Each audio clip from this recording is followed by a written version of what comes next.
Две лица од селото Равен се полесно повредени при невремето проследено со силен ветер и обилни врнежи од дожд, што синоќа го зафатија Гостивар и Гостивац. Според полициските податоци, двајцата жители од Равен на возраст од 19 и 22 години биле повредени нешто пред 23 часот и 30 минути. При пад на дрво на улицата Мајор Чеде Филиповски, пошто побарале помош на ургентното оделение на Гостиварската болница. По добиената лекарска помош и двајцата биле пуштени на домашно лекување. Од падот на истото дрво бил оштетен и киоск за продажба на овошје и зеленчук, собственост на 57 годишен жител на истото село. Неговиот објект е само дел од десетината оштетени објекти во Гостиварско, каде од силината на ветрот биле забележани и 11 однесени покритни конструкции на објекти во Гостиварската населба Циглана, селата Речане, Равен и Мало Турчан.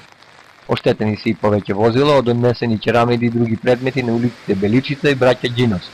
Ветрот соборил и повеќе други дрвани зградови, што за среќа не предизвикале посериозни последици, а соборени се и семафорите на Здујнската крстосница на излезот од Гостив.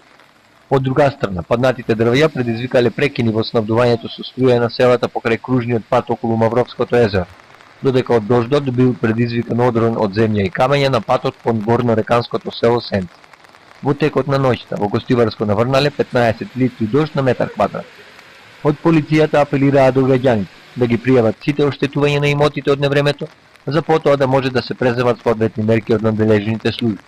Во Тетово и Тетовско, според информација од Центарот за управување со кризи, за сега нема пријавено поголеми штети од невремето, освен што поедини села се соочуваат со проблеми во нормалното снабдување со струја.